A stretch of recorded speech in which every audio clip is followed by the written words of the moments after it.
শরীয়তপুরের আওয়ামী লীগের সম্মেলন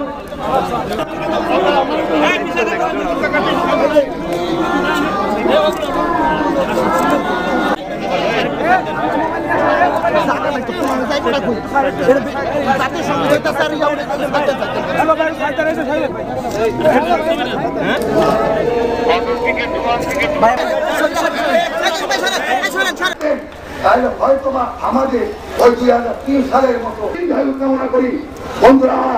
আমার আরেকটি কথা বলে আমি আমার বক্তব্য শেষ করবো।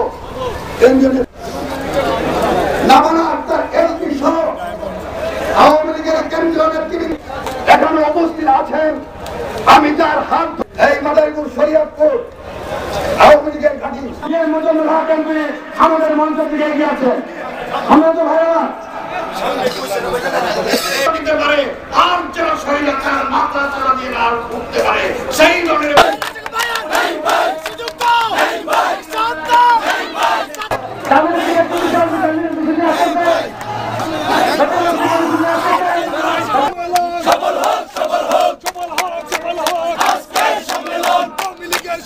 পাকিস্তানি সত্য হরণের মহোৎসবে যে ফয়সলাগুলি সেই জন্য আমি আপনাদেরকে অনুরোধ করবো যে আপনারা সময় মতো এবং পাকিস্তান তাদের দেশে এজেন্ট বিএনপি এবং জামাত, বিএনপির প্রতিষ্ঠাতা জিয়া রহমান যে বিশ্বাসঘাতক হিসেবে এই বাংলাদেশে মুক্তিযুদ্ধের চেতনার প্রতি বিশ্বাসঘাতকতা করেছিলেন, স্বাধীনতার প্রতি বিশ্বাসঘাতক করেছিলেন, যে যারা আমাদের পাকিস্তানের তাদের সেই এবং যার স্ত্রী বেগম লিপ্ত হয়েছে। বিএনপির প্রতিষ্ঠাতা জিয়া রহমান যে বিশ্বাসঘাতক হিসেবে এই বাংলাদেশের মুক্তিযুদ্ধের চেতনার প্রতি বিশ্বাসঘাতকতা করেছিলেন,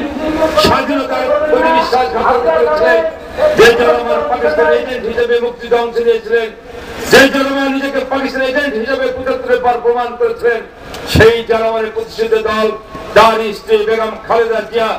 আজকে আরেকবার পাকিস্তানের ধারক বাহক হিসেবে নিজেকে জাতির সামনে তুলে ধরে